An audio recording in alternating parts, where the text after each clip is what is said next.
I was like, and just when I think I want to cut it off, it's just like you can't. Well, it'd be like it just like you just start realizing like, hey, I put work into this. You know what I mean? Like it's like growing out a long beard. You know what I mean? Something Dirty Phil's been trying to do for about 15 years. Nah, you know what? You can't you? No, I can't grow any beard, bro. But you be having it on your face though. Sometimes you be having look. I see it right now. Yeah, you can. It's a summer beard.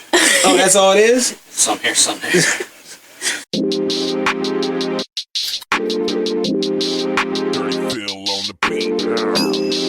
Yes, indeedy. Roaches.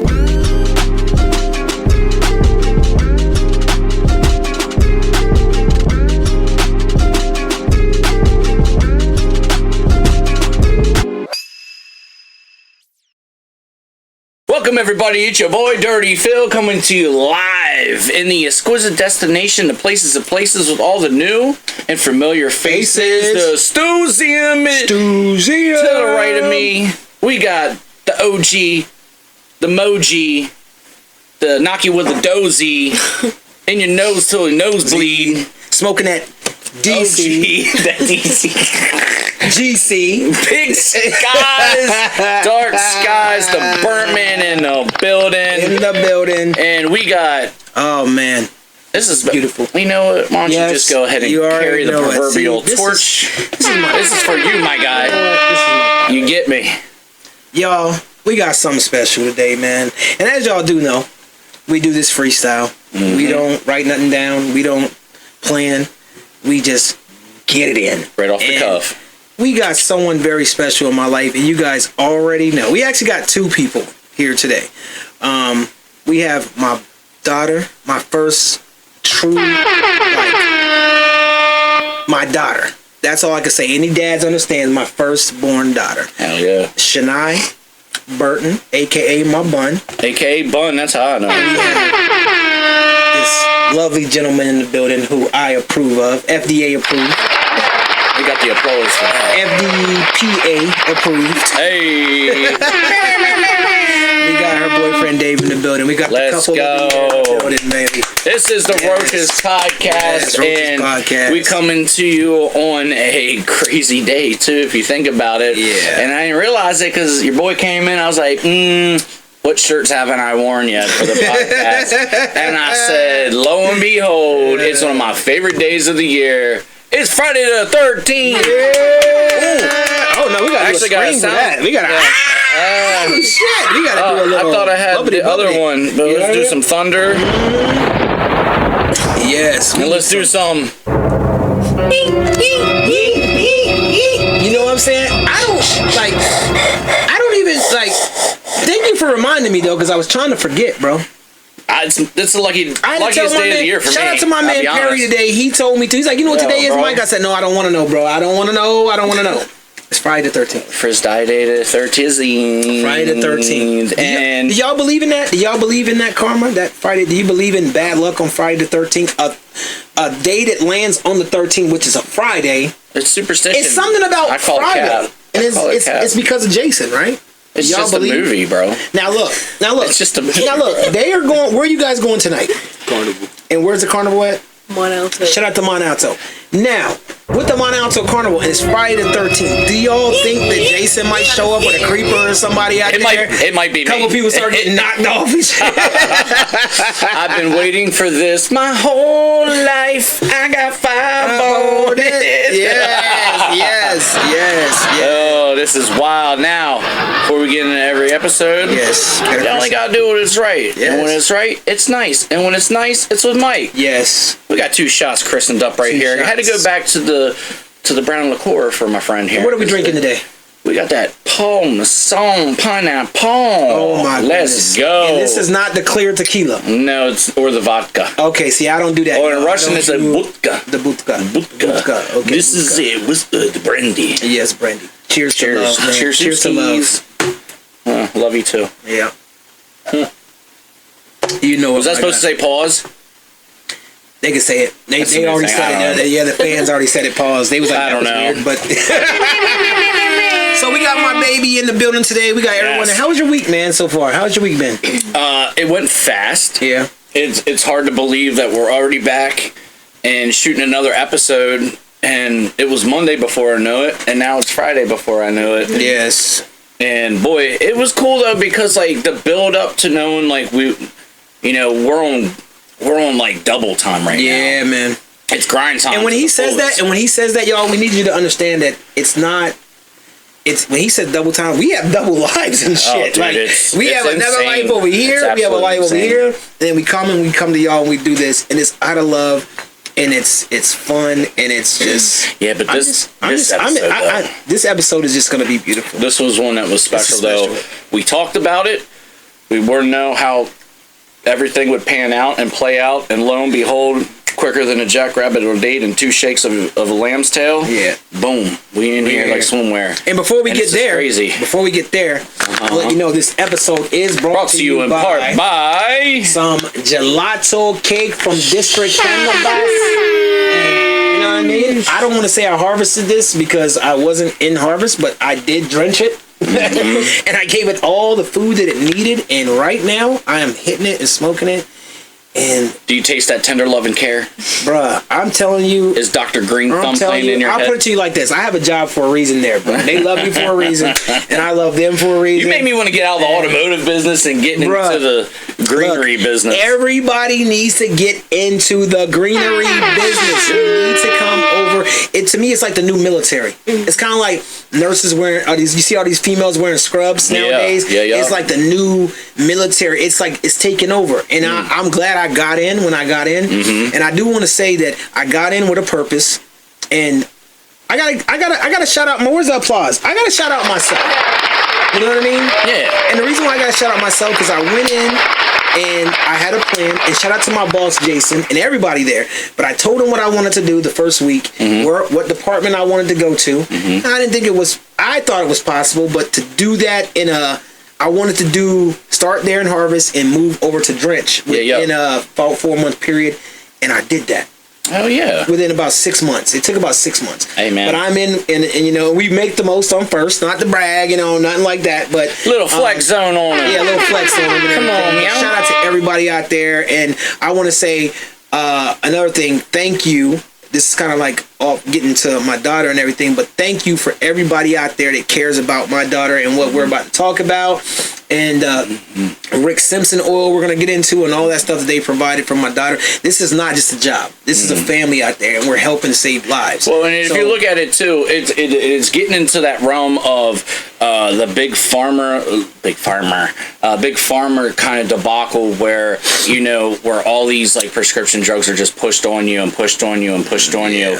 And a lot of the times the effects are way more negative than they are positive. And the most beautiful thing about the tweeds, the Tweedledee Tweedleyums, is it's God's green earth that produces it. Yes. And I'm such an advocate of that. And everything natural in the medicinal effects can be so effective in, studies on autism, ADHD, AIDS, cancer, schizophrenia, seizures, depression, anything, all that, cancer. It's literally like God's cure. Yeah, and it's no mystery on why Big Pharma wants to get in there. But I feel like as humans and people, there's still that credibility of where the people still have a little bit of say, and it's starting to show more and more that the government can control so much of this, that, and the third, but at the end of the day, the people still have that power. Right. And they're like, no, we got our freedom to do what we want. This is what we need. Yeah. So I do admire the leaps and bounds that we've went with the legalization and all that, and now you're starting to see that old school mentality kind of wither away. Yeah, but them old heads are drugs and borrowed drugs. And now it's to the point where we're more of a cognitive it's a society acceptability to the thing. It's accepted. Yes. So, and it's like psilocybin for me too. You know what I mean?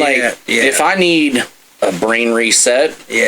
and I got the Oogie Boogies on me. Yeah. Bro, I just eat them shrooms, bro. And I'm like, yeah. Buddy. And Your boy's back. And look, and them right there, speaking of them, shrooms are about to be another research. I think they're about to become legal too, because it's because of the actual medicinal effects and the positives more so than negatives, man. There ain't none of this crazy X, Y, and third, like, hey, if you want to join this pill and get on this product, don't worry, your retina's going to detach. You might shit yourself, your bowels might fall out, but hey, no more dry eye. No more dry heave, and then no more dry mouth and all this and whatever. It's crazy, bro. So shout out to them. Shout out to the industry and everything. We appreciate you, and I want to shout out to the owner, Andras. Shout out to him. He's an animal with it, man. He's got a foresight like I've never seen before, and we want to thank you. Also, Nick, got you here, brother. Got you here, brother. Once again, Vice City tattoo. Got that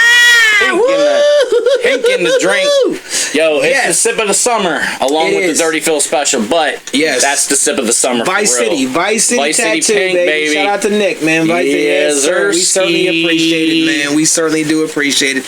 All right. Yeah. Now we are here today because it's all you, bro. Let's go.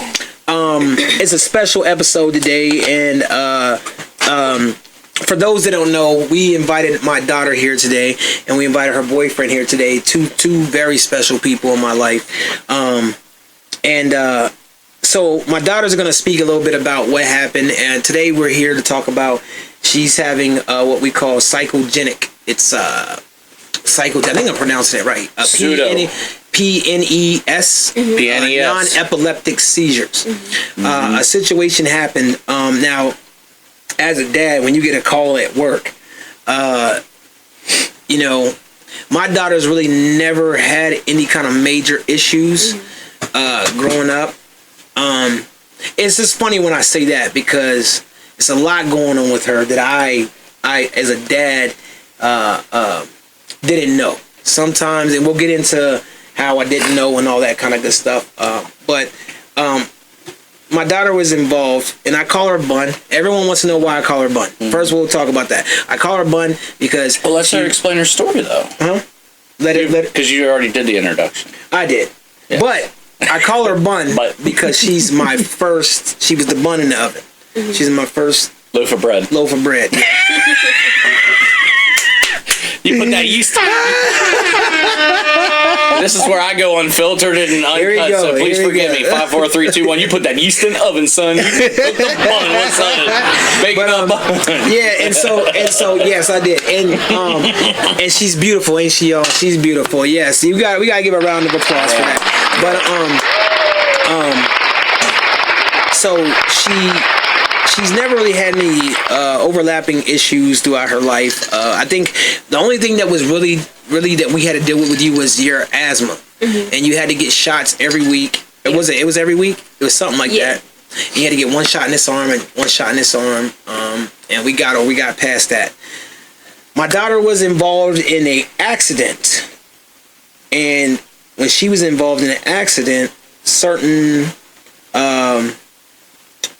things, that accident basically opened a door to certain things that we didn't know about. So explain the situation. What happened? So from like the complete beginning.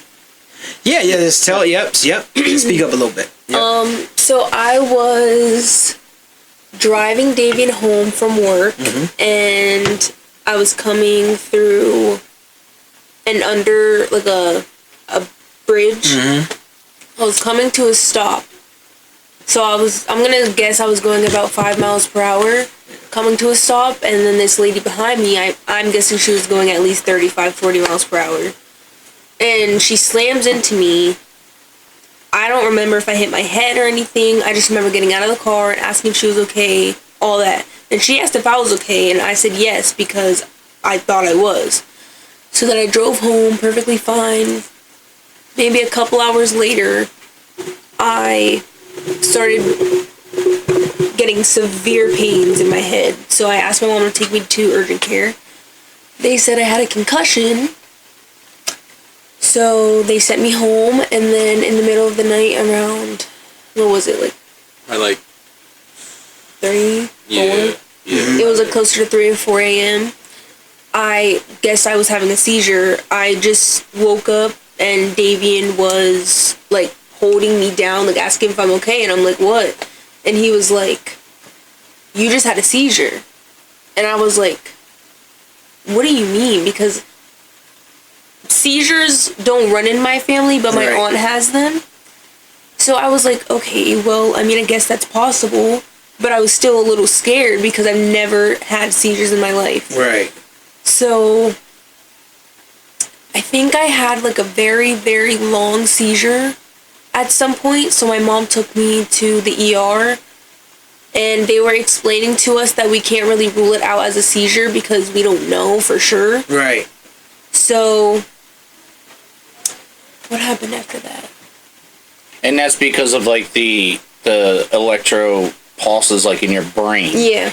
With normal like epileptic seizures, there's like a trigger. What do they call it? EEGs or something. Okay, so this is the thing. But that's the thing though. It's non-epileptic. I know, but what I'm saying with epileptic seizures, there's an energy and a brain activity that triggers and sets it off. Yes. And with non-epileptic, it does not have that. You don't have electrical discharges. Yeah, that's the difference. Like strobes and stuff. Because I looked at this before you came out. I'm like, well, fuck. Let me look at triggers and stuff because I'm actually pretty unfamiliar. I just got educated on this pretty recently, and I was like, well, you know, looking into with like lights and the strobes because there's a lot of like.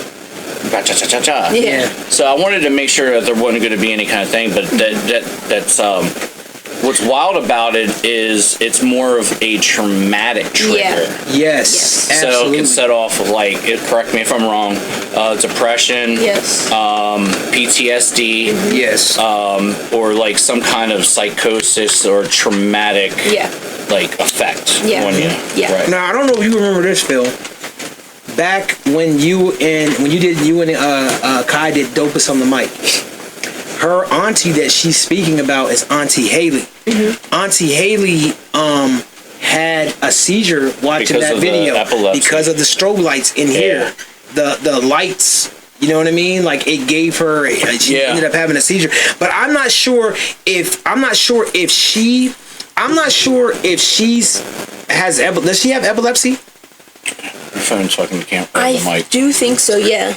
I think she does. She does have epilepsy? I think so. Okay. And then, so when that happened, okay, so we're going to take it back a little bit. So when she had, I'm at work and I get a call. My boss, Matt, shout out to him. He came like, Mike, you got to go right now. Your daughter's had a seizure. She had 2. And I'm like, what? I'm sitting there thinking like, wait a minute, this shit don't happen. This shit don't, this shit don't, what? Nah, hell no. So I just automatically, I freak out. And I was blown up. I was burned. I got post-traumatic stress. So my anxiety is off the chain, and I overreact a lot. And I just jumped over everything. What? Boom! I had my scrubs on. What? Boom! Drop that. He's like, go. And because his wife, shout out to his wife. She worked with Britt. She worked with Mom. And I'm like, what's going on here? So when this was happening, like I go to the hospital. We go to the hospital. And everything, they go to the hospital, I don't see you have one. I didn't see her have the seizures yet. Because I'm not even really believing it at this point. Yeah. Now, real quick, before you go on that, time lapse. Yeah. From when the accident happened to when that happened, what was like the length of time, hours-wise, you think? From the accident to my first seizure? Yeah. I would say 10 hours. 10 hours. And you were asleep? Yes. Yeah. Now, I'm surprised with them saying about a concussion to not sleep for 12 hours to make sure you stay up. Yeah. Is weird thing for me, so this is the thing. Because normally in that instance, when you verify. Well, this is the thing. She didn't go to the hospital from. Oh, okay. So when the accident happened, she slept overnight. I get you. And then I get the call the next day, and it's like I'm at work, and that's when she had the first seizure. Yeah. So when you had the first seizure, what happened after the first seizure? When was the next time you had the second seizure? Because that's what I think it was the second seizure that got. I was going to also ask him how he handled the situation too, because when you're putting in that kind of like very bam, abrupt situation. Like, what was the circumstance with that? Like, how did you realize, and how did you react? So my brother, he actually has seizures, so I'm kind of used to it. Okay. But it was confusing because she's never had one before. So she was hitting me in my back in my sleep. She wasn't doing it on purpose. It's because she was just like, shit. Yeah, I get you. So I was like, stop hitting me, because she woke me up from it. And then I turned around, and she's like shaking. I'm like, what is she doing? Like, is she messing around? Then I realized it wasn't like a joke. It was something serious. Yeah. Wow. What was your how did you fit, what did you do? Like, at that point, what did you do? Britt, you hit? No, so what I did, I got up, I flipped her on her side, because that's what you're supposed to do when My guy. a seizure. Yes. So I did Shout that, out to that. and in the moment, everybody got mad at me and stuff. But in the moment, I wasn't even thinking about that. I was just making sure she was okay. Right. And probably, I say about, she was like three minutes into it, and she came out of it, and it was almost like she just woke up from. Like, it didn't happen. Yeah, she didn't. Yeah. She didn't know what happened. Okay. And that's crazy. And I would call that a godsend, because how ironic, you've dealt with seizures, and you kind of knew exactly what to do and how to handle it. Like, that's godsend. Yeah, right it's there. like That's you already knew crazy. the Turner. That's and insane. Then by this point, I think that's when I got the call to like, hey, this is the second one she had, and I'm like, what? 2? And so I'm already thinking like there's something, that 2 seizures, because she's never had anything wrong with her. Yeah. Like that, to this extent. So I go running out the building. I go, and we go to the hospital, correct? We go to the hospital. At this point, we right to the hospital. Yeah. We get to the hospital. We sit there for a little bit, right? And they are checking you out. They're like, oh, she's fine. This is Waynesboro Hospital. And shout out to them. They get a lot of shit, but shout out to them. And they're like, she's fine, this and that, yada, yada, yada. We sit there for a little bit. And then they discharge us, right? Did they? Yeah. They discharged us. Yeah. Because they discharged us because when I got home, you were good. But then I think it was the next day or that night. I was already tired. I was fucking beat, bro. And Britt called me again and said, Mike, they're flying. She's back in the hospital. She had 2 more seizures, and they're flying her out to Hershey. Did we drive? No, the first time. Yeah, the first time we drove her there. Yeah. And that's when she had the EEG hooked up to her. We drove her to Waynesboro. EEG. No, we drove her to Hershey. No, before Hershey though. We were in Waynesboro. Was that the first time? Yeah. But I thought we came back to Waynesboro for a second time. Yeah, we did do that. And then that was when they were saying they were going to send me in an ambulance, but then we asked if they could. Yeah. We could go in the car. And that's when we drove to Hershey, and I stayed overnight. But you didn't drive, though. They medevaced you. They actually flew you in the plane. Remember? That was the second time when... I was at his house. When she was at my house. Oh. Yeah, the first one was I forgot that, too. Remember we spent 2 nights there? When she had the EEG hooked up? This was... Okay. You guys then we left. Yeah. And then it was 2 or a day later. Yeah, that was the day she had, 30, 40 seizures. Yeah. Dude, that's insane. Yeah. And that's crazy, too, because when you talk about the EEGs... And that's that monitor, the epilepsy and stuff. What in the hell is going on over here? Oh, it's stuck to the bottom. Oh, okay. I ain't put it on there no more. It didn't break, though. Don't worry about it. Oh, my God. And it's a Phillies joint, y'all. It's a Phillies joint. Woo! That would have broke hearts right there, boy. It's all right. I want it for free. But, yeah, that's crazy because, that monitors the epilepsy and, the epileptic seizures and everything. But what the craziest thing is with the non-epileptic seizures, you can't monitor that. Yeah. And now that I think about it, and it all makes sense because, with the story that you told, how everything happened, and it kind of... And I've been in a few car accidents, and more than I'd like to know.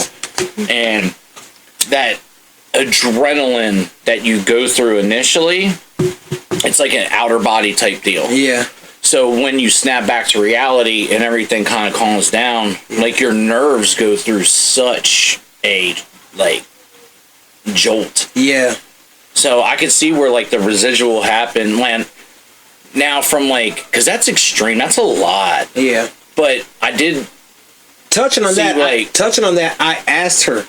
I did ask her. I was like, well, how when the accident happened, how was that for you? Yeah. Because see, we're confused as parents. We didn't know what was going on, and we didn't know how was she having seizures from getting hit from ever since this accident happened. Because we were aligning it with the accident.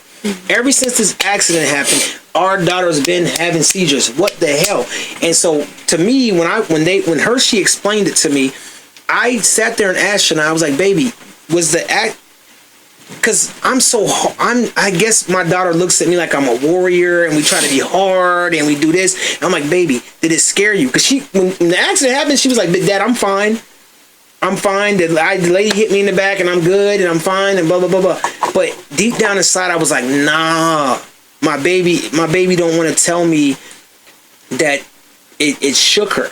Mm-hmm. It shook the core of her. Absolutely. And I asked her, and I forgot what you said. I think you did say, yeah, it scared me a little bit. Mm-hmm. I think she still was trying to be hard, but then when you get the explanation of what a what is it called? It's psychological. It's non-psychological. Yeah, or psychogenic. I think it's called pseudo. Yeah, pseudo seizures, psychogenic. But the thing about that, like the pseudo, which I don't like about the terminology. That's why I like they changed it. Yeah. Is because the pseudo is technically like it's not really happening. So that puts kind of a bad name on the trauma, what you're going through, because it's almost making it seem like it's not real. Well, I think that's a thing too. Yeah, also, because it, and I can now I'm kind of putting it together. It kind of makes sense in a way, because when you grow up and you go through certain traumas, whether they're at the forefront of your head or they're just buried deep down. Yeah. A lot of stuff can just come to light at the end of the day. Like, you know what I mean? And especially if mental health being at the biggest crisis today, you're like you kind of, when you get thrown into certain situations that are, that kind of like, oh shit, like a snap. Yeah. And it's like a light switch, I would kind of imagine. Yeah.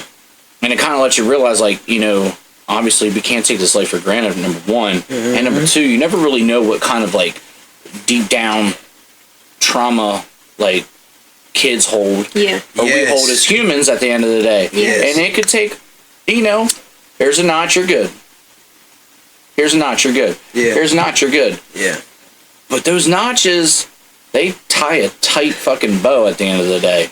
And it just may take that one string to snap to just. And what Phil and shout out to you for that, because what Phil is basically saying is that, so everyone understands, it's like my daughter she's not epileptic, but the accident, now this is allegedly, this is what I believe, we still have certain things going on to find out, because it took my baby's job away and she can't drive no more. All this stuff, she's not having the accident when she got hit, to me it woke up old trauma in her. And that could have been possibly exactly what it was, especially with a concussion. And there's certain things, if you want to talk about it, baby, we can. What you hit me with today, do you want to talk about that or no? You don't have to. You don't have to. But we'll just say that if you want to, you can. You can talk about yourself. But certain things, it was brought to my attention. And as a father, you do your best to try to, especially when you have a daughter and you try your best to be everything and protect her and everything. And, you're not always going to be there for everything. But it opened up some situations for me and her mother, in which her mother, shout out. Matter of fact, shout out to Britt. Her mother has dealt with her. My daughter lives with her mother, but me and my daughter every day. I talk. It's like we live together. You know what I mean? But shout out to Britt for dealing with so much, and I don't want to get emotional on it or anything like that. But it's like we as fathers, we try to protect our daughters, but I felt hopeless. That's what I'm getting at. I felt like totally hopeless watching my child sit there, y'all, and we don't know what's going on. Even Hershey's, one of the best hospitals in the world, they don't know what's going on. You know what I mean?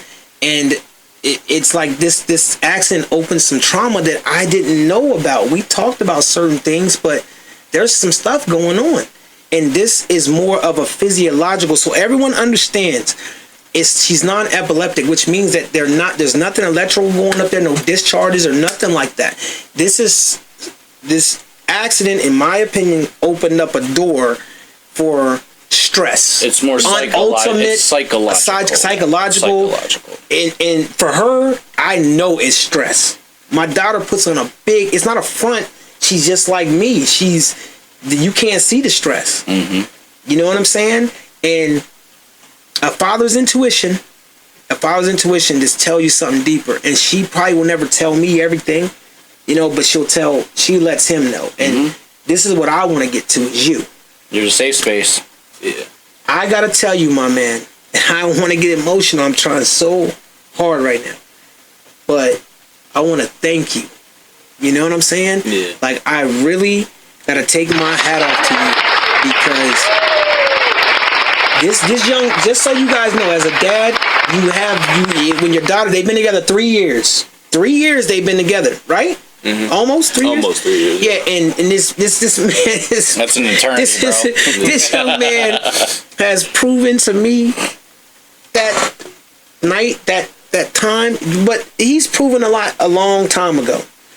And just to see how much you love his just in his face, how he was with her, how he did not want to leave, he didn't sleep barely, he was going through it, he did everything. He gave me and Britt a break. He was there with her, in the bed with her, on the gurney with her, slept with her, didn't leave her side, picked her up. You can see in this, I'm quitting my job. This man quit his job to take care of my daughter because she can't drive. They took her license away. She can't work. Yeah, you told me a lot of things about him, and I felt like I was like, yo, old buddy's good with me already. He's good. He's good. And I want you to know. And you're how old? 17. 17, see, that's beautiful. Yeah, he like 6'6" by the way, that's too. Crazy He a big motherfucker, man. I tell you. I wouldn't give away the deets on anything, but 17 for your boy is 18 years ago. Like 2 decades plus. Yeah, you an OG. You an OG, Phil. I don't think we're gonna make some money today, You're right. sir. You're right. But I want to tell you, I appreciate you, Dave. And he don't like me calling him Dave, but I call him Dave because everyone call him D or whatever. I call him Dave. Papa's privilege. But my bad. Just really tore up the microphone right there. That's my guy. Tore up the microphone. But that's what we got a good engineer. But I want to thank you for real because we are the only men in her life. Yeah. That make sure she's good and is right there for her. Shout out to Pappy Carson and shout out to my brother Uncle Chris. They are the only. And while I'm at work, while Britt's away, you and Britt got your special relationship. But when Britt's away or whatever, you are there. And I'm so, bro, when I tell y'all, when I tell you. You saying? When I tell you, I be at work so comfortable to work. Because you already know. Because I already know he holding her down. Held down. I don't got to worry about nothing. And that's crazy because I can't relate to any kind of like that fatherhood up until obviously my stepdad. Shout out to Kev. But like to have that ultimate like peace that you can go on about your day knowing like everything and keep it moving. Nobody's holding it down, man. It's fucking beautiful. He's holding it down, my guy. Yes, he's holding it down, and I just want to elaborate. I respect the hell out of it. Yeah, and I want to elaborate a little more. And it's like I pray that you guys, you guys are young, and I told you guys the odds are against you guys. Yeah, the odds are really against you guys. But I pray that you make it through every storm that comes through, because this is one of the biggest storms ever ever. And at a young age, y'all, Bro. he worked 40 hours a week damn near, going to school. My daughter, 40 hours a week or more, 60, going to school full time, y'all, online, passing.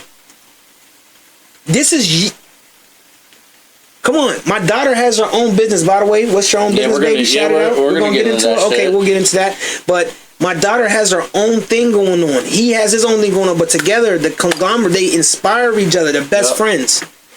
And you know what I mean? And for all your friends to notice this, to say this, I'm gonna say this. All your friends, they need to look at you guys and they need to admire you too. I know you guys got other friends that have boyfriend, girlfriend, whatever couples. You guys been together probably the longest out of a lot of people. Mm-hmm. And you guys are working and you're working together and you're putting your money together and you do things. And I love it. My bun know how I feel about her. I raised my baby. And I'm proud. She came up with me burnt. She probably don't remember this stuff, but she came up with me burnt, and I'm proud. But going back to the whole situation, I want to get a little detail real quick. We got to Hershey. My daughter had over how many seizures that weekend? 30 to 40. 30, 40, right? That was just in. That was in a day. No, we're talking about the weekend. Hours. Oh, bro. We're talking about the weekend. Oh, the whole weekend? Yeah, it was like 200. It was like 150, crazy shit. It was a lot. Yeah, it was some crazy shit. I just remember the one at my house. She had all those seizures within like 5 hours. That's crazy. Yeah. And actually, I did the one where she had to get flown to Hershey. I actually woke her up out of them like 3 times. Yeah. Because with her type of seizures, if you like tickle inside of their nose, they wake up from it. Really? Yeah, but I didn't know that. But I don't recommend it. Every single time she would wake up, but she'd fall right back into it. Oh, damn. And what I seem to realize, like when you wake her up from it, it's almost like her body like needs to seize. That's what I noticed, because it needs what? It needs, like when she falls into a seizure, it's they're longer. Yeah, but it's not a more excessive strain on the body per se as like epilepsy would be. Yeah, so what I've noticed, it's just the whole waking up thing. I tried that multiple times. She falls back into it. It's almost like they last longer if you do that. Because it's like because they're caused by stress, depression, all that. If she's stressed, I feel like, well, obviously her body's doing it because she's stressed or whatever she's feeling. Right. And if you're waking them up from it, it's almost like the body's not needing what it needs. Allowing to run its course. Yeah. I got you. So you let it run its course. Yeah, and that's when she had what was it, like 4 or 5 hour seizure? In Hershey. Yeah. You were. So what that was, so I had the seizure, on the chair at your house? No, so we were in my living room, she was just walking, and she just falls down. Or no, the first one, she was in the chair, she just like slumped over. Right. So then, and she started shaking. Right. So I picked her up, I brought her to the living room, and that's when I did like the tickle inside the nose and she woke up. Probably for about, I say like, do you remember that? For about like 30 seconds, and then she fell back into it. Right. Now, and you come right back out of them. When you have them, when she's done, how long was it, like usually when she's done having one, that she comes back to? It's almost realization. Like instantly. Yeah, instantly. Yeah, so this is what kind of like broke the mold on telling the difference between epileptic and non-epileptic seizures from what the doctor said at Hershey. is because the main thing is, okay, so I have a friend, he's like a son to me pretty much, a young brother, he's very ahead of his time, Manny, which I'm pretty sure Manny's gonna come here, shout out to Manny. He's had a couple of seizures, and it took him a while to come back. It took him a while to get back, and they last long. And there's a lot of saliva involved. And And man, he's a strong young man. Well, I'm telling you, he's a strong dude. But his seizure, I realized you didn't have none saliva. The one that I seen, it was more of a body shaking. Yeah. More of a and just mouth like this. You know what I mean? Yeah. And more of that. You know what I mean? So I mean, I kind of lost my train of thought on that. Well, I'm going to go off and say... I know what it was. I know what it is. The difference between non-epileptic and epileptic is because... And the doctor... So this is what I was saying when you was in there. I asked him how long between, like, when she was done with her seizures, how long did it take to come back? Yeah. And she said it was automatically, like, basically instantly. And that's what Hershey told us. That was the difference between a non-epileptic and epileptic. They were already kind of trying to saying to us that this is what it was, but they had to wait for the test to come back. Yeah. And so when we finally after all being there all weekend, now I'm telling you, y'all, like, this is everyone's beat. Looking at, and even shout out to Britt once again. I gotta keep shouting you out as a mom because I'm looking at her and she is a soldier, man. But then Britt she cries, but then Britt broke down when she seen her having one. And she's like, you can see the stress, in her mom. And for me, that just hurt because that's our, when you think about your baby, you hold your baby, you like, oh, they grow up and you looking at this. I looked at her like a little baby. But then I had this young man once again, man, over there, taking care of my pain, holding her like I want to hold her. He over there, I got her, Mr. Mike. Mr. Mike, I got her. No, you ain't got. All right, Mr. Mike. He don't say nothing else but that. Mr. Mike. All right, Mr. Mike. Yeah, Mr. Mike, I got her. And so we left there in that weekend. And what you guys are saying, because I can't remember. I'm so like, this is blown back. Like, we had to go back. Yeah, we did have to go back again to Hershey. And how long? Oh, that was the weekend, Friday through Sunday night. We came back home. When did we go back to Hershey again? I can't remember if it was Monday night. A week later? No. It was. Yeah, we just got home. I think it was literally Monday night. And then, bro, that night, or the Tuesday night, I think it was. It was like Monday or Tuesday night. We had to go back. I'm like, what the hell? After you going to Hershey, and Hershey's ranked one of the best hospitals in the world, so you like, what the hell is going on, sir? Like, what? Oh, man, doc, like... It just seems to me like the ultimate caveat on that is... I think it would be the residual effects of like that trauma and that stress and just like the overall like just everything's doing all that shit caused it, right? Going back and coming and it was probably stress on her. It's travel. It's lack of sleep. It's let's just call it what it is, man. When I had my situation going with when I had sepsis and cellulitis and the blood infection and shit. And it's stressful, bro. Like, just being in that environment alone. But, excuse me. And I'm such a one of them. I'm just asking God, like, God, just give it to me. But, on the flip side, on the positive side, so when did everything start to subside? I say about... Maybe 2 weeks. 2 weeks ago. 2 weeks ago. Oh, well, I'm talking about the shaking. So she hasn't. She hasn't shaked at all. It's just been the sleeping ones where she just. Maybe the body's in such a constant. And we're talking. This is 2 months ago. And that's what I was going to ask. Like, how long? It's about 60 days ago. So 2 months. Almost 3 months. Okay. For things to start subsiding, and that was a diagnosis from Hershey. Hershey was basically like, hey. We did everything. We did this. We did that. They're going to subside. You got to go home. She's going to deal with it. She's going to have to. And I'm thinking, like, I'm going to quit my damn job, bro. Like, I swear. I'm like, I'll quit. Like, if I have to sit here. But once again, guess what he did? Guess what he did? What'd you do? Where, bro? What'd you do? My job. Yeah, bro. You told me about this, man. It's amazing, dude. Like, for you to... This man is such a young age. He quit his job. To have that mentality. And this is where we're not going to keep this all gloom and gloom. This is the Roaches motherfucking podcast. This is a beautiful, triumphant story of perseverance and growth now. Like, And we don't want to get it. The world now is at your fingertips now. At this point. And we don't want to get it confused. He's right. This is not.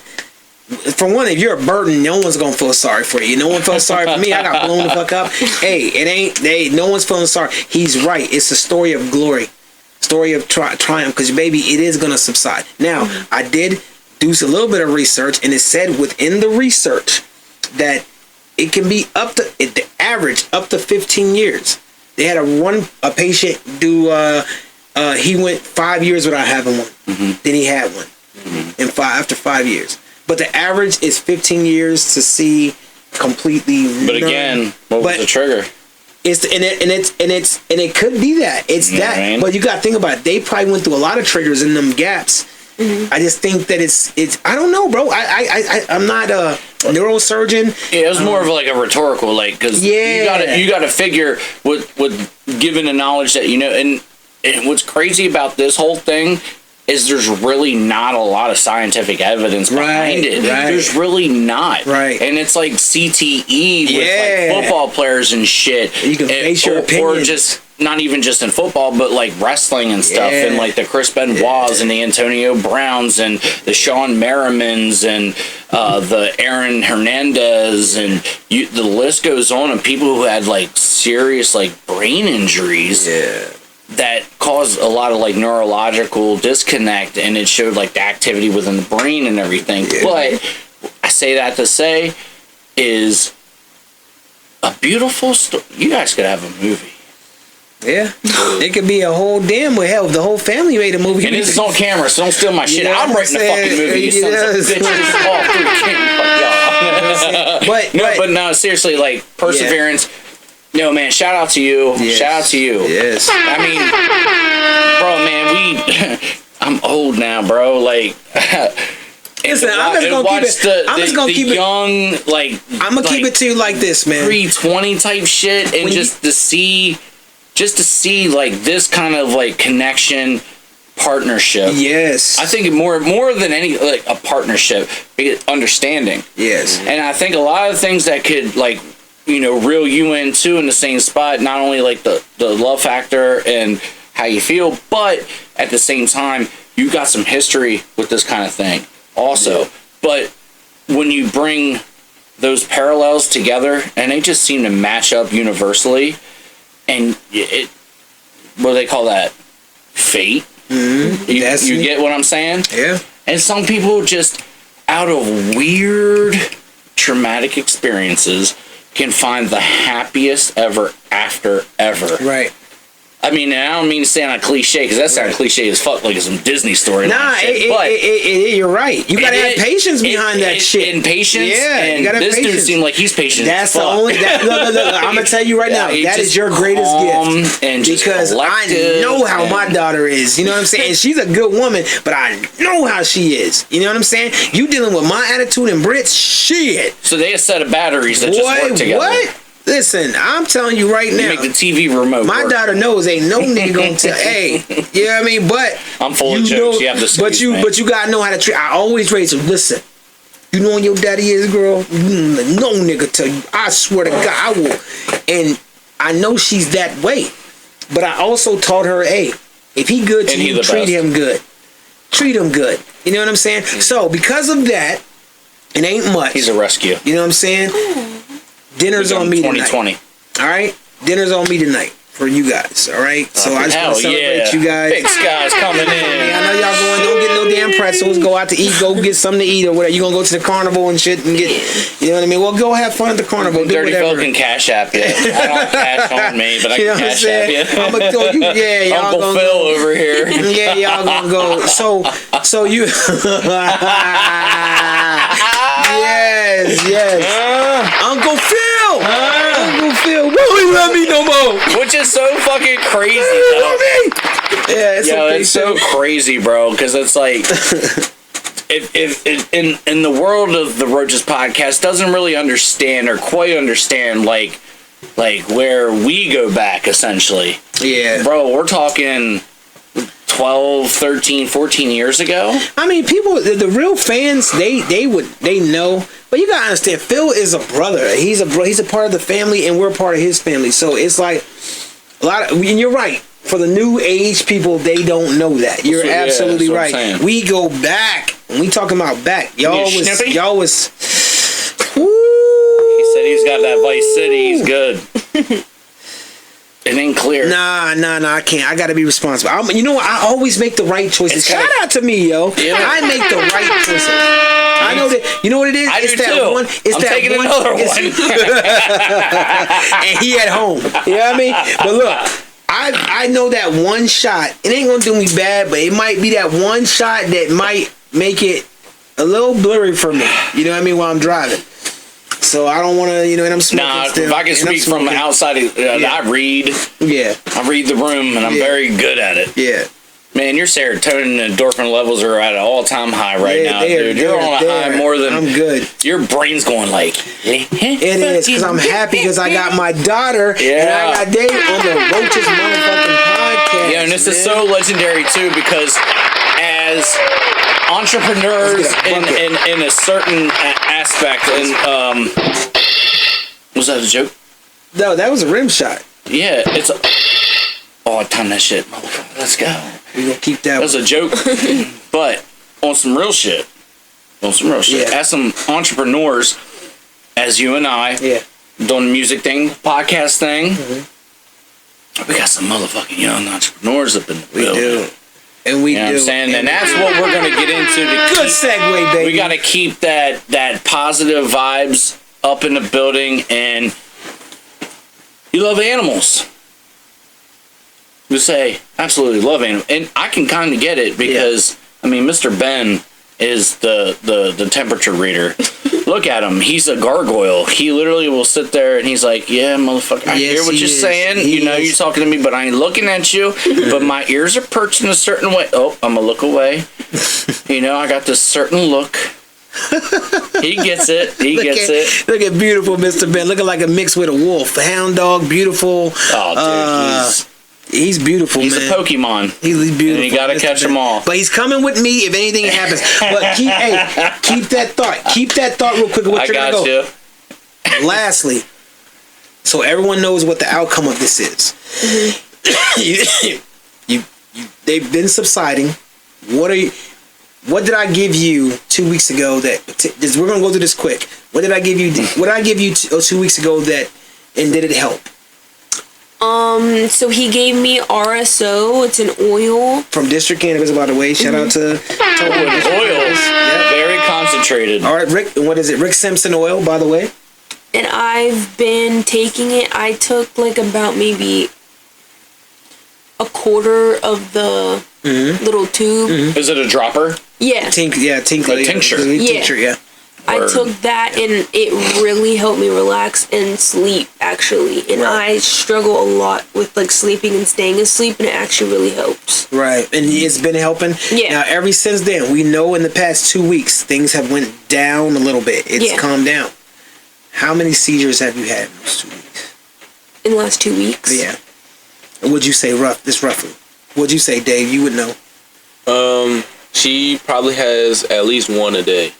Now. Sometimes two. Now. Yeah. Gotcha. And it was like 17 a day. Oh my God. So, shout out to the Rick Simpson Oil District Cannabis. Y'all go get some. Ladies and gentlemen. And this is a beautiful thing. And then, but before that, you went back to the neurosurgeon. Before I gave you the RSO, you went back to the neurosurgeon. It was like 30 days later. What did the neurosurgeon say to you? They didn't really say anything. And what did they tell you to do? They just told me... keep doing what you're doing. It seems to be working. That's just me. What did they say? Is that what they did? They really just came in, like they checked if I could like follow my eyes, and then they just asked what happened, and then said come back in 2 weeks. Okay, 2 weeks. And I think it was 6. No, it was 6 weeks. No news is good news in my opinion, Jack. 6 weeks. You now, feel what I'm saying? Now, and shout out to Dirty Phil for saying that. You know what I'm saying? If you ain't got an explanation, and you can't rebuttal on shit, you hear what he's saying? And I would normally look at it like that too, but what they're saying to you is hey, it's subsiding. It's we don't understand everything, but no news from that in there. It's like everything's going, because it's supposed to subside. Yeah. Non-epileptic, it's supposed to subside. But I read this average 15-year rule, and I think they know that too. There's nothing they can tell you. What can they do? They can't run another disc scan. They can't do that. So it's not a controllable thing as far as like brain activity. There's no like plausible evidence that shows on what triggers it. Right. Aside from the clear and obvious of what we've already based it on. You know what I mean? So look at that as a good thing. So that's what the outcome. It's a beautiful thing. It is a beautiful thing. And you know what I mean? This is the outcome of what we got to deal with. It's going to be ongoing. I'm sure she's going to keep you up. What's your TikTok, baby? On your TikTok? I think it's Shanai J. Lee. Yes. Shanai J. Lee. Yeah. And Shanai J. Lee. I'll plug it for the podcast. We'll plug it. It's my baby be blowing up. She be going viral on TikTok. Shout out to all the TikTokers. Shout out to all the TikTokers. Yes, shout out all the TikTokers. Yeah, no, shout out to that nigga because this is something that you have brought to my attention on multiple occasions on where your TikToks are elevating. Yeah. And now you got YouTube also. And you guys do like the home cooking and shit? Yeah. Yeah, we bring me your spiciest ramen ever. I'm gonna eat y'all alive. Yes. Bring it. Yes. And what is your YouTube channel? Bring it. I think it's just Shanai Burton. Shanai Burton. How you spell that? SHANAI BURTON. We'll plug it. We'll plug it. Definitely plug it. Yes. We'll definitely plug it. And that's amazing though. And then that's another thing too, which is crazy with you guys and how it just seems like you guys are kind of like puzzle pieces. Yeah. And maybe it's just a 2-piece puzzle, and you could put those puzzle pieces in any 2 ways. They may not work. Right. But it just so happens those 2 simple puzzle pieces just fit together. There it is. I use it in the right spot. I was thinking about what. I do fucking love that though, because that is super cool. Because that is one of those things where if I'm down here and I'm lunching out and I'm just YouTubing or whatever, just doing this, that, and the third, and I come across something like that, that's like, it's a couple's goal. That's something like you don't think about, but subconsciously it's like, man, I really like that. I want to live vicariously through the lens of that kind of relationship and how you guys as content creators can be. So where did like the YouTube and like the cooking up and like the code thing come from ultimately? Was it just like, I have a hunch, it's like, hey, we're fucking making some food right now, let's just fucking shoot a YouTube video? Or yeah, it's kind of like I have this thing where I'll just see like an idea and I'll be like, that's so cool. So like a food idea. Yeah. Okay, I didn't mean to cut you off, but like you see the TikToks in a reel. Yeah. I got 1,000 of them saved. I haven't done one of them yet, but my bad. Yeah, I just like I haven't been posting recently, obviously, and I want to try. It's hard to like post just constantly because I'm scared that I'm going to run out of ideas. Right. But I really want to try to start because obviously like my social media goes well. Right. So I just want to continue to build that. Right. And you know what, baby? Let me just give you some advice on that. One thing that I've learned going through what I went through, you know what I went through, and you just being you, that's what makes a content creator. That's what makes a TikToker. Yeah. It don't matter what you put up. One thing, shout out to Ashton Hall, the guy that everyone sees running like this big buff motherfucker that just got beat by iSpeed. Whoever iSpeed is. I know Speed. What's his name? iSpeed. iSpeed. He just beat Ashton Hall. Wild looking dude. Ashton Hall, he just beat Ashton Hall. But shout out to, he said that one of his biggest mistakes that he made when he was coming up is that he didn't post. Mm-hmm. He started like posting that all the time. Everything. Yeah. Now, if you notice on social media, just real quick, my bad, I clapped on that pitch. Don't worry, I got a tally sheet, and I'm gonna get $1 for every fucking one of them. Y'all gonna get beat up after I'm this. gonna put it in the Fuck. Roaches Podcast fund. But if you everyone that's popular right now and doing their thing are them.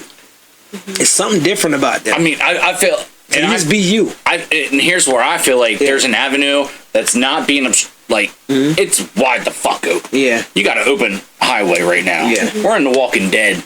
Yeah. And you saw the traffic coming in, traffic going out. Yeah. Fucking take that out route. And here's my thing. So my advice: don't feel the pressure to do it. If it doesn't feel right, don't do it.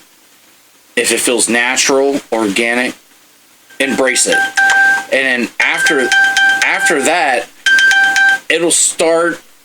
You'll start getting a niche of things. And the one thing that I've kind of noticed, because social media presence is something that I kind of just kick to the side, because I'm like, I don't fucking care. You're old, bro. You're old. I don't care. But I noticed if I do stuff, people, not a lot, but there's people that are interested in doing it. And if you can reach out to 2, grow to 4, grow to 6, grow to 18, grow to 64, 120, you got 1 million hits. There's something there. There's a niche there.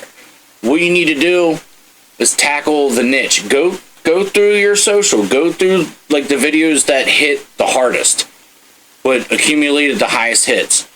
What did you do? Start with that. You were just you. Just do that. I'm sure if you guys, everybody's got to eat.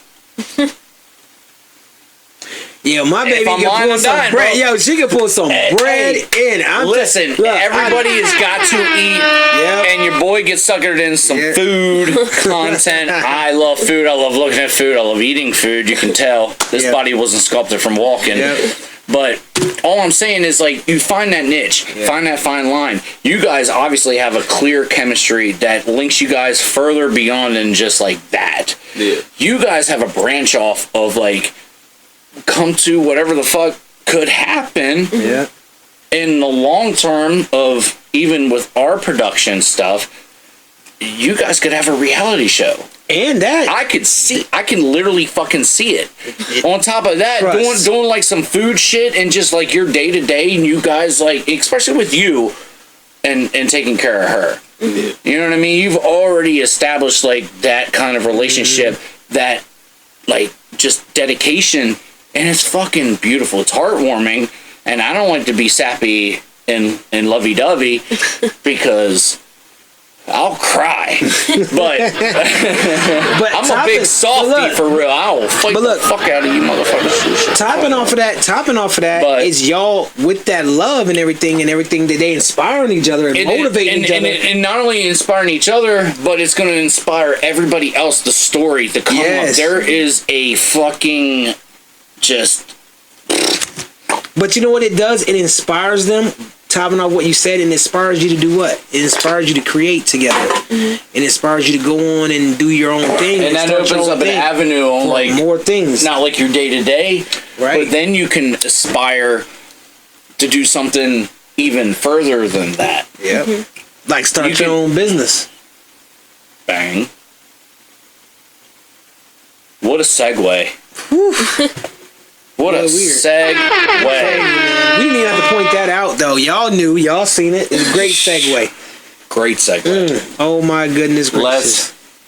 The love can have you start your own, and your motivation, inspiration can have you do something. Because it's not even just that. It's just the good spirit. Love puts you in. A good heart. To want to be, to open your eyes and saying, hey, I want to do this regardless I'm with your ass or not. It has nothing to do with you, but it's about me, about us, and it's about the bigger picture. And I'm happy to say that my daughter, I went out there and, did something special. What did you do, baby? I opened my own grooming shop dedicated to my soul dog. Oh, that's my dog. That's my boy too, man. What's his name? Bear. Shout out to Bear, man. That's my dog. When Bear passed away.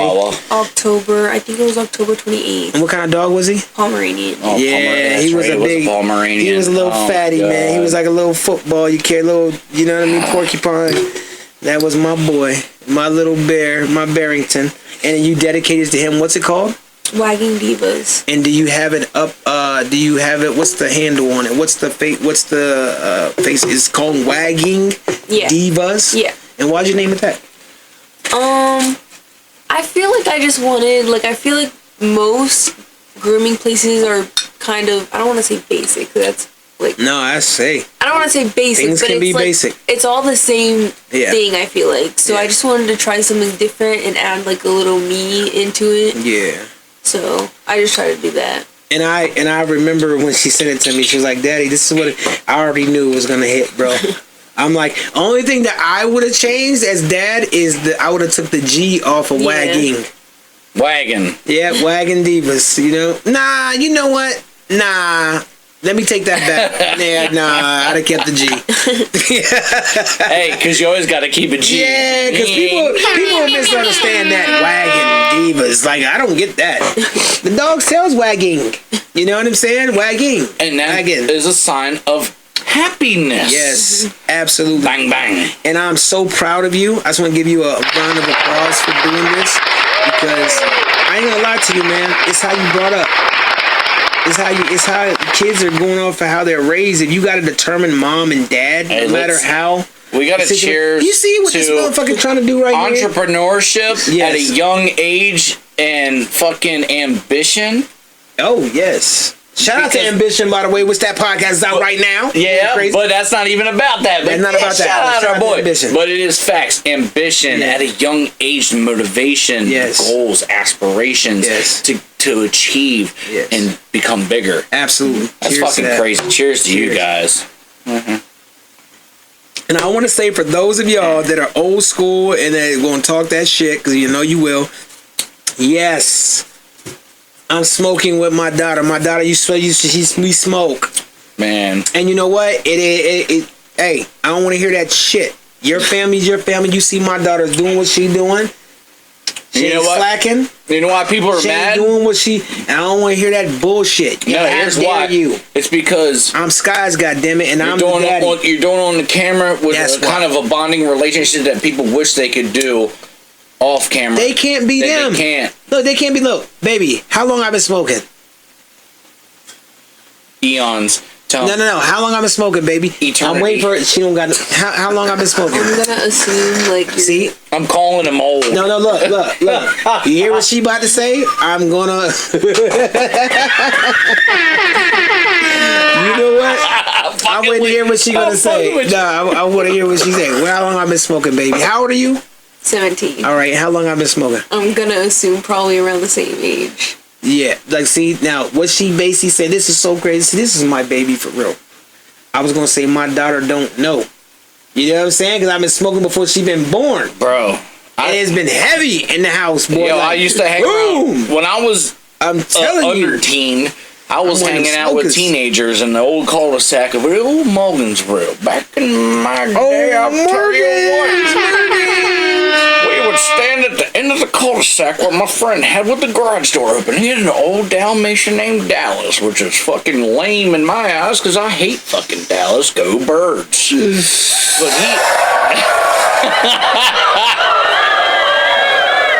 what a fucking great plug. Yes. And he handed me a fucking bowl and I hit that shit. And I was like, man, dude, I wasn't even fucking man. I had bad influences. Yeah, man. Hey, but it turned out fucking great, okay?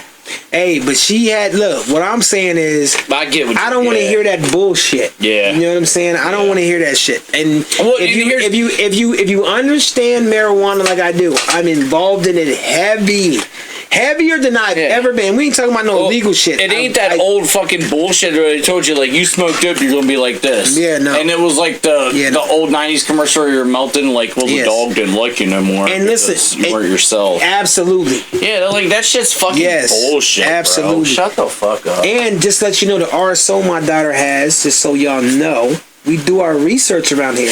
It doesn't have no THC in it. What does it have in it, baby? What is it? If it's not THC, CBD. There you go. Just straight CBD. Bro, it is helping her. Before my grandmother passed, and I got that with Nick. Shout out to Grams. After she passed, and so my mom was taking care of her, and she started with the CBD gummies and all that, and they were working everything, and my grandmother hard as fuck, you know what I mean, and she was like 86, and before, you know, she ended up having her compromise, my mom was giving her weed juice, like legit, like tropical juice, but it was infused with THC. So before my grandmother would go to bed, she'd be like, "Susan, give me some of that happy juice." now, my G-Ma, old school Bible thumper. Like, I'm telling you, old school, never cursed, never said a swear word in her life, never smoked, never took a drink of alcohol. Old school. And she was like, "Give me some of the happy juice, Susan," which is my mom. But yeah, like, so, like, and this is the craziest thing, is because, you know, anybody can be like, "Yo, hey, let me get hit of that crack pipe real quick." You know what I'm saying? No, I'm fucking changing right now. But what I'm really getting at, though, is like the beautiful, profound effects of how it all ultimately comes around. And I said this, bro. I said this. It's God's work. Yeah. Comes from the seeds that come from the ground, the fruits that come from the ground, the vegetables that come from the ground, the animals I provide for you. Like, bro, like, we as a whole civilization and everything have gotten so far away from God. That's a new one. I fucking fucked that word up, didn't I? That's a new one. Civilization. Nah, civilization, yeah. Civilization. That's what they're gonna be calling it in 2035. You know what I mean? Civilization, bro. I said civilization, bro. Oh my god. Hey. I feel you though. I feel what you're saying, bro. I'm supposed to be accurate with my words here. Roaches Podcast. But no, it does kind of give you that thing, because, like, I mean, at the end of the day, I mean, it kind of just goes to show you, like, you know, God is always in control at the end of the day, bro. Yeah. And I pray to all of our fellow listeners, our friends, our guests, our families. Man, all glory to God, man. Like, shout out to that, because I really have, like, and you know, we're gonna wrap this up and get to the random roaches here in a bit, but I actually myself, I was tested again, y'all, and I was tested a lot in my life. I've been tested. For those that don't know, man, I'm a burn survivor, and people think that's the worst thing that I went through. Nah, I went through worse. I go through worse.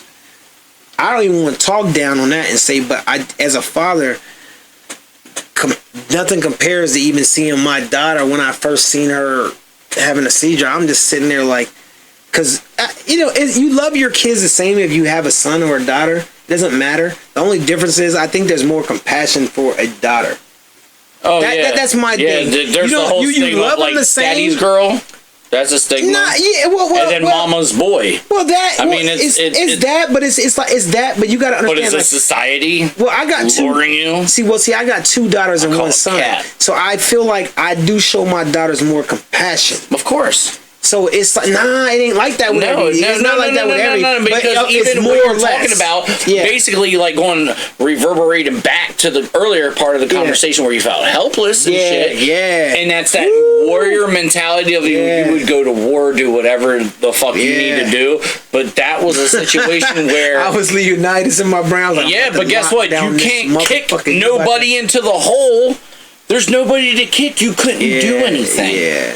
But I learned, though, I did, topping off of that real quick, I learned from my dad. My dad, when I couldn't see because I was blown up, shout out to my pops, my dad, he's a soldier and had all the answers, but when he came and saw me, when he first walked in, I couldn't hear anything, but he walked in the room and we'll talk about this on whatever, but the point was he walked in the room, he didn't have the answers. For the first time in my life, My dad did not have the answer, and I learned from that. See, and this is where the fuck I'm getting at, and I don't have any interaction of that kind of in your life. You get what I'm saying? Yes, but you're right. I understand it. Yeah. But my perspective is a different perspective. Yeah. Yeah. But I see it because I observe and I learn and I pay attention. Yeah. And it's like, it's crazy when you go through your dad and you go, wait till y'all are parents and you see your baby. The first thing you say is, God, give it to me. I ain't gonna lie. God can give me anything. And I'm gonna tell you right now, I'm gonna live through that shit. I'm not gonna sit up here and I know my mental strength. I've been broken. I've been broken to the core. You guys in faith? I mean? It's like you, baby. At all? Well, Probably not. Probably not. Faith. Like, no. Believe in it? Listen. Your faith. Like, what do you believe in? This is an Uncle Phil moment, so we'll talk about it. I believe in hope. You don't have any sign of like spirituality, higher power, creator, savior. I think of it, but I don't really want to put my mind into one. So, pause. Let me ask you this. Have you ever been like educated in faith or divine intervention or any of that? No. You? Not like deeply, no. I believe in. Have you heard of the egg theory? Chicken or the egg? No, it's called the egg theory. The chicken. What came first? Chicken or the egg? That's my theory. I don't really know how to explain it. No, go ahead. No, I'm serious. It's really confusing. No, I'm dead ass. I want to know. Just real quick. What is it? It's just like almost like you're me and like I'm you type of thing. Like when you die, I don't really know how to explain it. It's really confusing. Okay. But it's called the egg theory. Mm-hmm. We'll look it up. Search it up on We'll look it up because I can't base anything off. You gotta look into it like a lot to understand it. And you know what? I really gotta say I like that, baby. You know what I'm saying? Because sometimes we don't get too deep into religion, but sometimes my belief, and I believe in God. Something happened to me. I got a story to tell, and I'm telling y'all, hey. Book's gonna come out. Yeah. Book's gonna come out. But I'm telling y'all, it's I believe in God, but I also believe science has a part in everything that we know, we believe in, and I believe science is something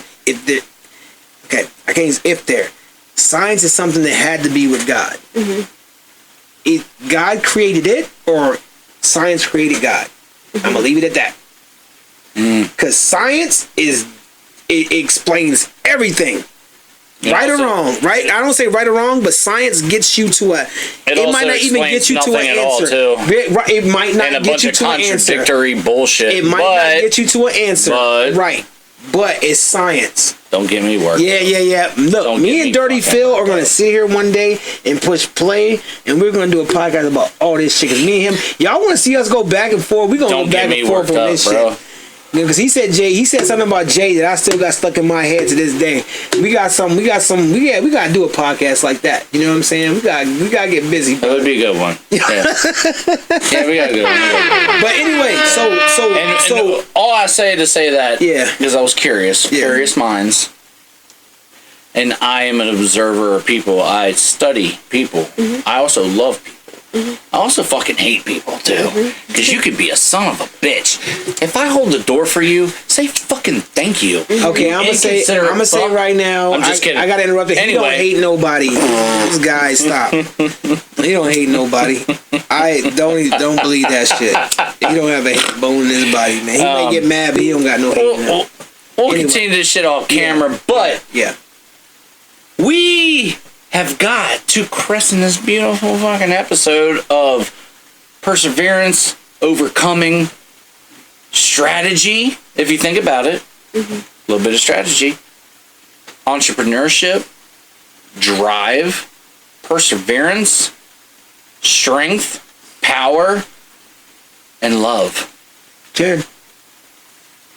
And what better way to get into it than the segment of segments? What we would like to call the Random Roaches. And if you've been living under a rock or under a seashell, and all you can hear is the waves crashing down, the Random Roaches segment is a collective ideas of thoughts, questions, and ideas that are all personally, anonymously written and folded up into our proverbial roach can, which we pick and choose at random. Yes. Very important.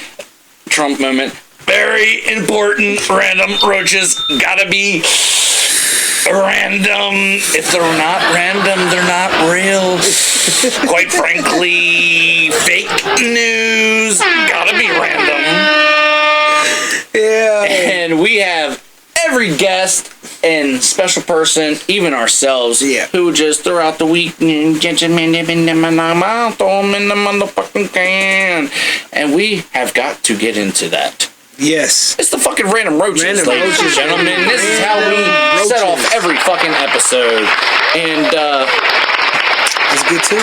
What better way? Let's reiterate too. Anonymously. You said anonymously? It is. Anonymously, which we don't know what's in here. Could have been sitting there for about a month. Our guest of honor ain't getting the first Random Roach? No, I'm just straight. Okay. You know, I don't want no cheating. You know what I'm saying? I think we gotta do this every episode so everyone know we ain't cheating. Because some people was like, nah, you picked that up and you wrote that. And the first you knew that was it. Look at that green piece right there. You knew it was that. You knew it was you. You wrote that. Like, I don't want no one to think nothing like that. So, but first, you know it ain't right if your boy ain't sipping on that natural light. I got that crisp, refreshing, sipping every podcast session. Random Roaches. Yes, Random Roaches, baby. All right, so we gonna let my baby go first. Ladies first. There you go. And you know how we play it. He this is the best part. Boom, boom, boom. Best part of the show. Best part. Yes, I'm doing a Random Roaches with my little girl. Yo, this is crazy, bro. Hey, let's go. What's that dance? Oh. We gonna do it right? And one doing it right? Oh shit. Okay. Uh-oh. Her look on her face. Is that loud? Yeah. Okay, it says, who is the best hip-hop artist right now? Dirty Phil. Oh, damn. I'm just gonna say it. Kendrick Lamar. You know what I'm saying? Let's give it out there. You say that, I'm gonna say, you say hip-hop artist? Kendrick Lamar. No one's out doing it right. Hip-hop. We talking about hip-hop. Who bigger than Kendrick? Who? Oh, I do this. Oh, J. Cole. Do the not. I go J. Cole. Facts. Yeah. Well, you gotta ball it up and throw it at the screen. Try to hit the. Yeah. Throw it. Yeah, baby. Throw it. Now throw it at him. Throw it at him, baby. Just. I'll deflect that shit. I'm a Reflexes superhero. are good. I don't know a lot of hip hop artists, I feel like, but I do like Kendrick a lot. I think he really puts his music. He just. Right now. He's great. There we go. What do you think? J. Cole. You gonna say J? Right now? Yeah. Right now? Yeah. See you? See, look. I didn't influence y'all him. see, y'all see it. Y'all see the finesse. I didn't influence Yeah, him. look. You see the finesse, right? Y'all saw it. Y'all saw I the didn't finesse. influence He him wasn't at thinking all. nothing about no damn J. Cole. No, he wasn't. Yeah, you go. You hit it. Bang. Yes. Yo! Oh, yeah. Yo, dead shot! Right. Bang. Fucking. He wasn't. Listen. Y'all saw the finesse though. You saw the finesse. All right. There we go. We go to our next Random Roach. You see Dirty Phil over here. Some influence. Nah, I didn't influence shit. Alright, it says, what is your opinion on DDG and Halle Bailey. Who? Halle Bailey? Who the hell is that? Wait. What was the question? It says, what is your opinion on DDG and Haley Barley? Haley Barley. Yeah. Who the hell is Haley Barley? I know Haley Bailey. All right, so listen, I am not a part of the young generation. So what I'm gonna say is what I think I understand, because with this is journalism, pretty much what we do. Do you know the actress from The Little Mermaid? So this is what I know, and you just tell me if I'm correct. So I'm gonna just say this, baby. I just know that something's going on.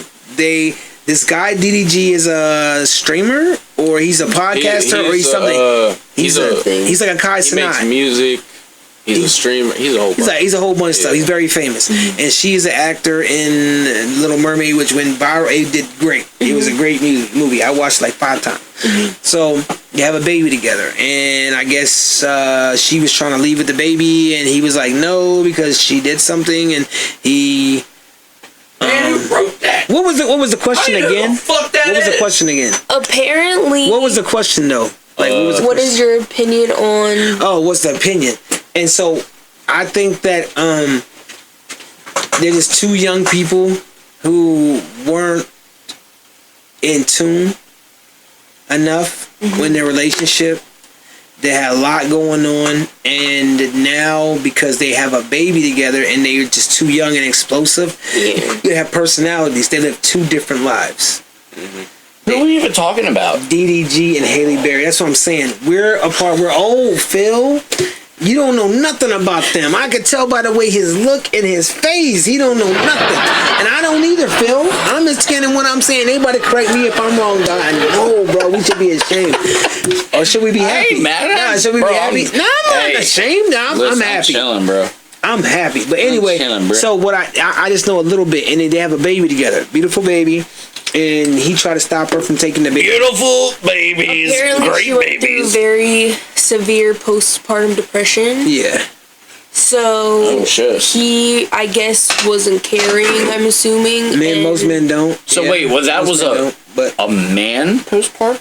No, her. She had a baby. They had a baby. They had a baby together. Okay. I guess she had postpartum depression, and he thought she was just going crazy. Yeah. He's too young to understand it. No patience. And he was beating on her too. Oh, allegedly. shit. We're gonna say allegedly. Allegedly, everything, yeah. Even if we know it's true, allegedly. Yeah. Or false. Allegedly. No, I say bueno, my friend. No, I say bueno. And she proved that.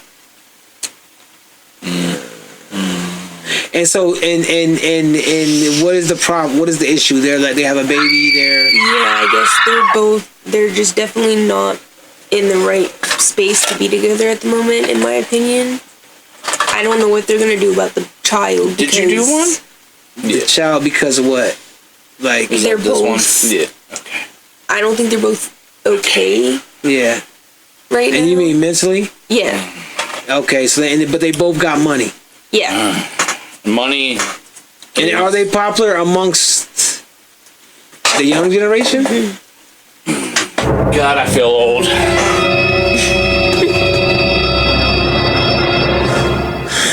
It's Friday the 13th. I never and in you're my tuning life into the thought. Roaches Am I on the right path? Yeah. I did know a little something, right? All right. Oh, right. Oh, I knew a little something. Oh, man. Oh, God. Okay.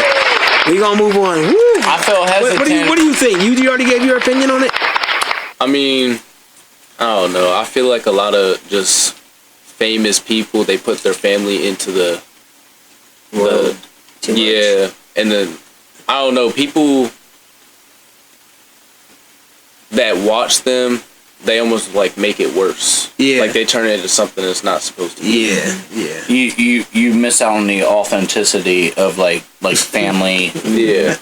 Yeah. I mean, that's what happens when you miss it. Everybody keep in mind, like, when you grow up in that limelight and you're kind of in that spotlight to the point of where everything is magnified, because let's call it what it is, and I mean, it's reality. When you get into the reality aspect of everything, it's so magnified in a global perspective, where everything you do, say, how you move, is going to be, in some way, shape, or form, it's going to be judged, and somebody's going to have something bad to say. And that's why so many couple content creators, they like feed into like the comments and all the haters. Yeah. And they don't, like, I don't know, they don't respect the personal connection. Like, in my opinion, if people did that to me and Shanai, I wouldn't. They're random people. Just roll it off your back. Yeah. It's oil and water. Yeah. Roll off. Yeah. Yeah, and that's how you need to be. Keep that. That got me thinking about, like, one of the TikToks I posted about my brother, and people took it the complete wrong way and made him seem like the worst person and the worst brother in the world. That is completely not what was meant to happen. Yeah. Like, I wanted to put that out there because I have such a strong connection with my brother because we're so unique and we're the same person, sort of. So, I just want to put out there that, like, we have such a strong relationship and he will always be there for me and I'll always be there for him. But we just kind of grew apart because of circumstances. Yeah. It's circumstantial. Exactly. Yeah, and everybody's got to understand that shit, man. Like, I think at the end of the day, what people need to stop doing is being so sensitive. Yes. And also dismissive and being too judgmental before they get context or understanding. But here's the problem with society today is nobody takes the time to do that. Nobody understands or gets the facts or even takes time to learn to get the facts because everything's so boom, boom, boom, boom, boom, boom. Content is so rapid rate. Right. I just think that you got, like, especially in our situation, is that you got to just know, even if you're trained for that type of stuff and you know that that's you can't control the fans. The fans are going to say what they want to say and it's going to be what it is. You know what I mean? It's about how strong you are. And you strong, baby. You know what I'm saying? You strong. You know what it is.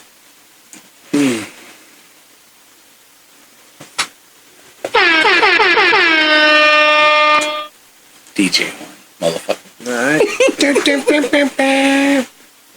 I get a random roach. I don't want to do it. This is so fucking dumb.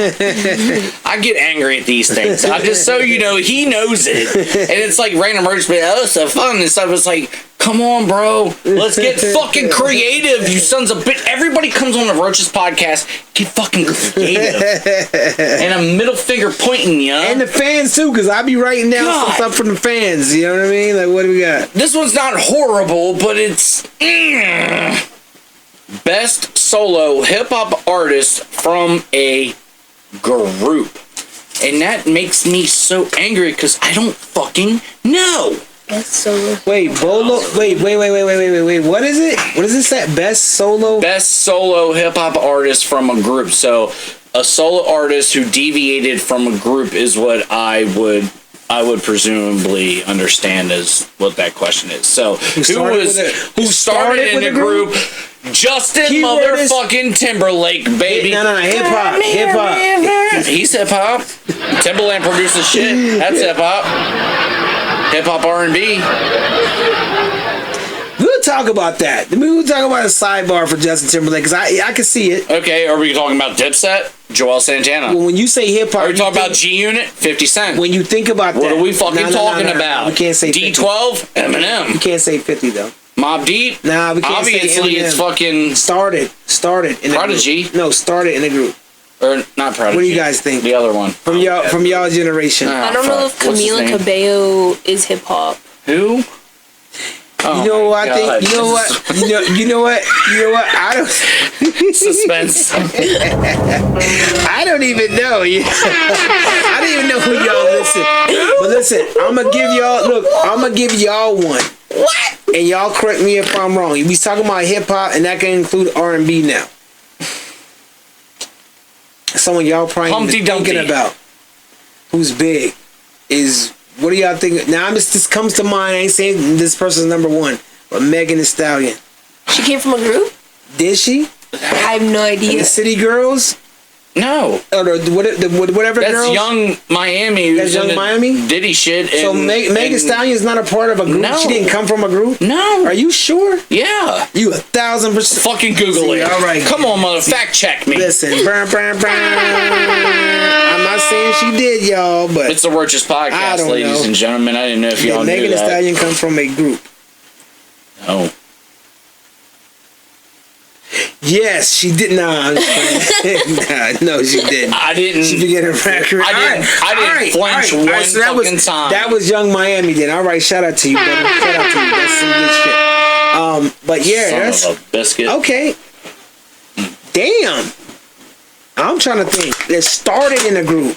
I threw y'all Yeah, some I honestly have no idea. I threw y'all some Jones. Nah, that's not good enough throwing though. Jones. Nah, that's not good enough. We gotta go hip hop. That's not good enough. We got I named hip hop. Nah. A bunch of them. Nah, you didn't. Yeah, I You only did. named maybe Dipset. one. Nah. G Unit. Who from Dipset? 50 Cent. No. Oh, from Dipset. Joel Santana. Nah, come on, Phil, stop playing. Listen. You know what? This is when y'all know he had a little bit. He had 1-2 shot too many. Hi. We talking about one of the best from a group. 50 Cent. G Unit. He didn't start Eminem. out. He didn't, D12. Nah, he didn't start out. Did he? Did he?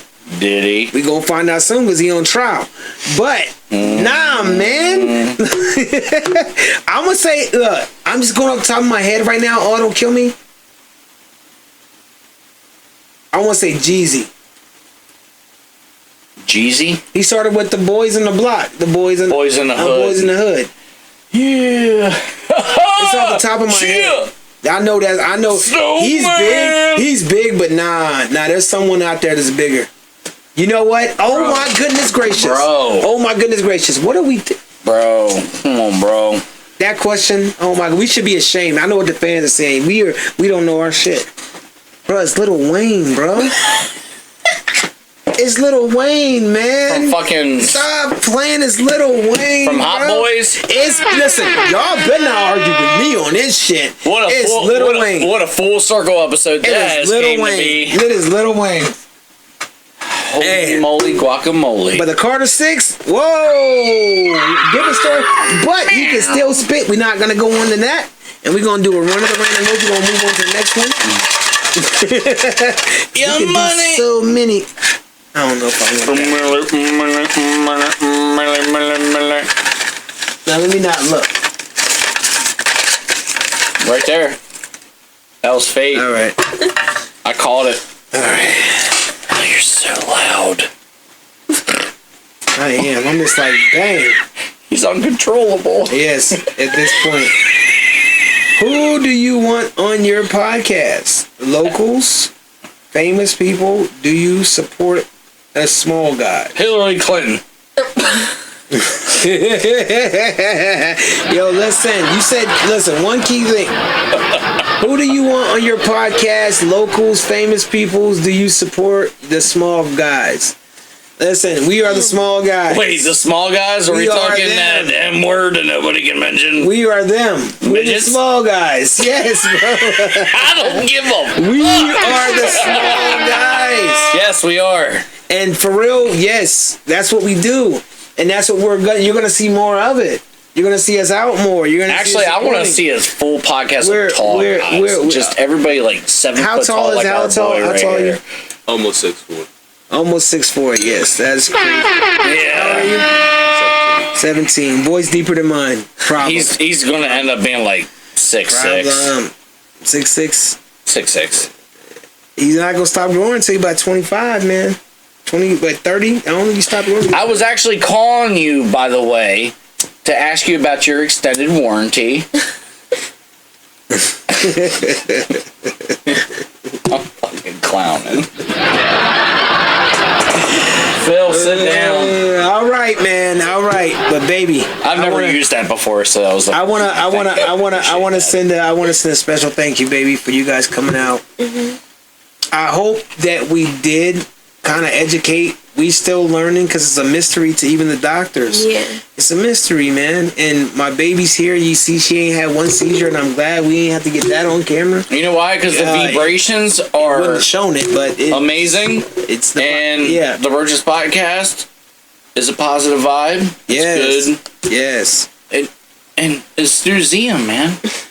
And not only that, what he said earlier.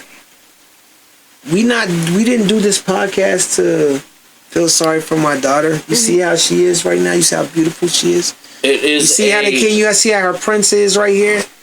You know what I mean? Her king or whatever you want to call it. Is that what y'all say? What do y'all? Matter of fact, one more. What do y'all call each other? One more random roach. What do y'all call each other? We just call each other our names. No, but what do they call? What is you don't it? go What is like the term? babe. Like you're not saved under like babe or hun. It's not babe or hun. It's not even that. Mine is my Shayla. For him. My Shayla. My Shayla. Is that what everybody? My Shayla. What is it? I don't know. My Shayla. I don't know. Shayla? He's my Shayla. I don't know. What's a Shayla though? It's like this meme. You know that guy from Fast and Furious, the black guy? What's his name? Tyrese. Yeah, it's him. He was crying for his daughter, and he was like, but he was crying for us. I'm gonna be 100% humble, like a mumble in the jungle with y'all. I ain't getting none of the Fast and Furious movies. I remember. Just like I never watched Back to the Future, and everybody clowns me on that shit. Oh my goodness.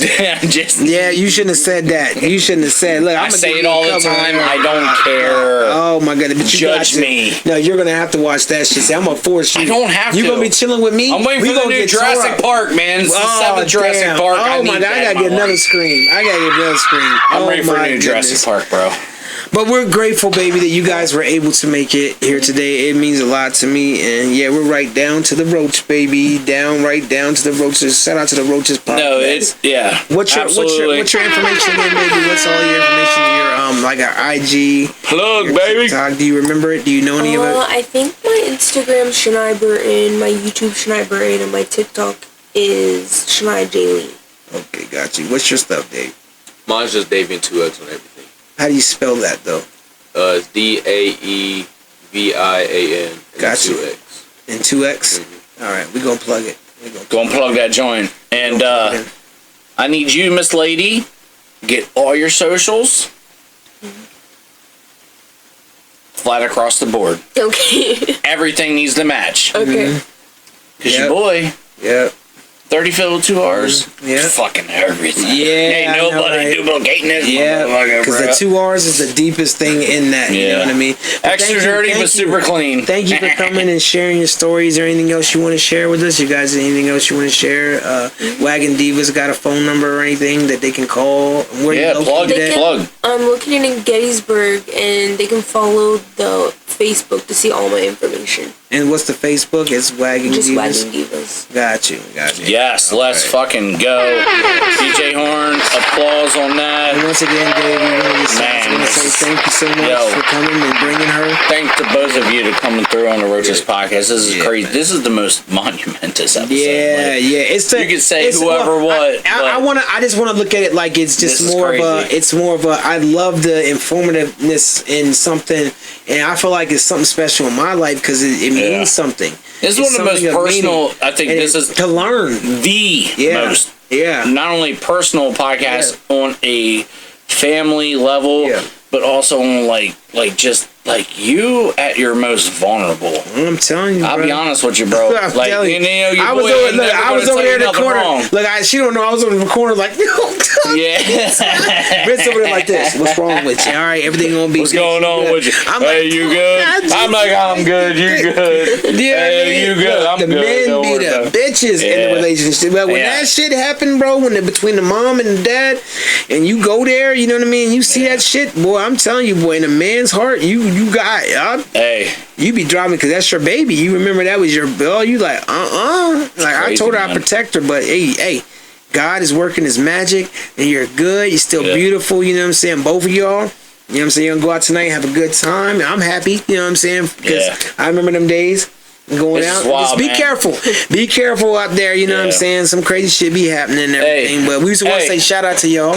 And they may not have the old called holy or moly on top of the plateau, but we provide that light and that guidance and that perseverance. And I must say, hey, glory be to God with you guys, man. This story is amazing. Yes, it's amazing with you, Shanai. D. I'm gonna call you 7 foot D, by the way. He's tall as shit. Pause. Yeah, he's tall as shit. But the fact of the matter is, man, this was an awesome, beautiful sit-down conversation from a very multiple generational type of divide. Yeah. But you heard it first right here. Roaches Podcast. This is crazy. Yeah, man. You know what I mean? It's a pleasure. It's an honor to have my baby. Yeah, it's fucking crazy. Yes. On that note, DJ Horn. And you're tuned in right here to the Roaches motherfucking podcast. Big skies. It's your boy Dirty Phil. As every time down here in the exquisite destination that we know as the Museum, this is the Roaches Podcast. And we are out.